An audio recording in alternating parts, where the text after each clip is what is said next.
of the rim. Got it! Oh, the slam! Oh, using Curry way downtown. Oh, what a shot from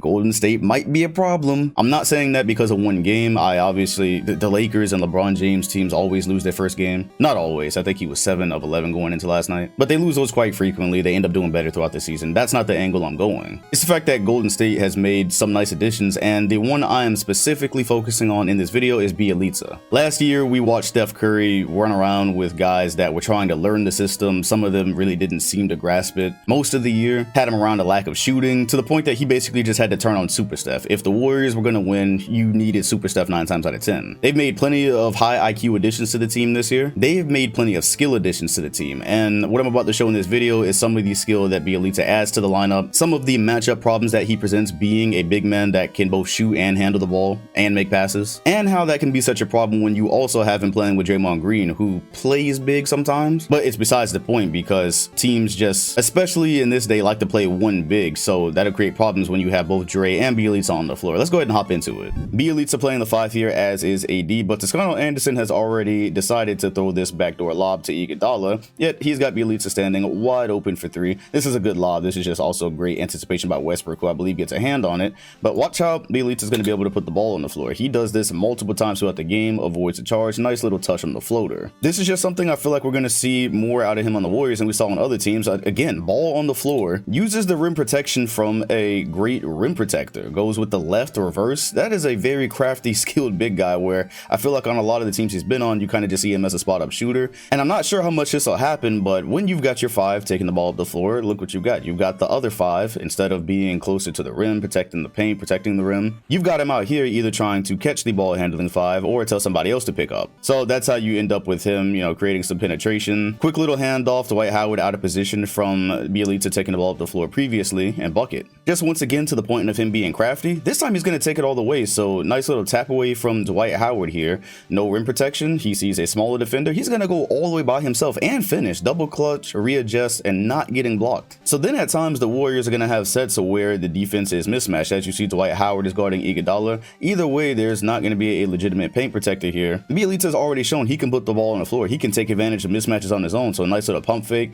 LeBron James has got to pull up, maybe try to take a charge, maybe get a strip, because Bjelica can finish. And what does that do? That creates a wide open 3-pointer in the corner. Yes, ladies and gents, the Warriors have added a legitimate shooting / ball handling 5. That is the most perfect thing you could ever have on the floor with Steph Curry and hell, Jordan Poole and Klay Thompson at this point. Just more craftiness from the big fella here. He's got Avery Bradley on him this time. Instead of going to the fadeaway, avoids the strip. Nice little one-hand push shot. Just a lineup comment here. This is an interesting issue that the Warriors might be presenting when you're playing Dre and Bjelica at the same time, because if you'll notice, the Lakers are only playing one big. You've got AD playing the 5. Draymond, I know he's not like a traditional big, but that's always been the thing about him, right? He plays like a big. Either way, you're either gonna have, if you're playing one big in the lineup, you're either gonna have your big guarding Draymond or you're gonna have him on Bjelica. That may be creating some matchup problems. As you see, it's Avery Bradley and Bazemore trying to navigate whatever action is going on, whatever screen action is going on around Bjelica and Curry. Which, by the way, I know that we are down to the 5-minute mark in the 4th quarter. You haven't seen him shoot a 3 yet, but if it's screen action involving Curry and Bjelica, you don't have great options as to how to navigate that. They're both shooters, and so Bjelica, he's put the ball on the floor. He's had a nice touch around the rim. This is the first time he's made a 3 in the video. And it's crazy because if you've kept up with him a little bit throughout the previous years, or if you casually kept up with him, this is like the only thing you know about him. But he's shown in this first game he can provide a lot more. Ball handling, touch around the rim, and passing. Look at this. High IQ. Great pass, great finish. And once again, the matchup problem. You got Baze trying to hold him, giving up a lot of size. They see the screen action coming from Curry here. Looks like it might be double screens. And what you have at the same time as Curry going backdoor off screens is Bjelica cutting to the rim, but no size to stop him. Going to create issues. Going to create a situation where Westbrook has to pull in. Somebody has to pull in and try to get a strip, maybe foul him.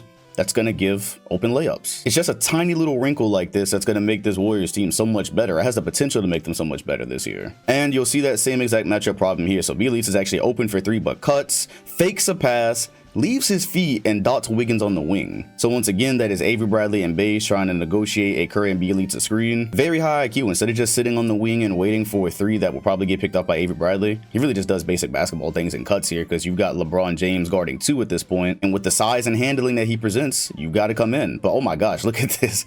It looks even better in slow motion once you see the fake pass. The look Today, cutting Damian Lee, the fake to it to get LeBron slightly off. Although this is LeBron James, who is super athletic, crazy reaction time, so he was still going to contest that layup, but look what else Bjelica sees. He's pulled in help from Anthony Davis just in case LeBron James was off by that fake, and you basically get the dagger.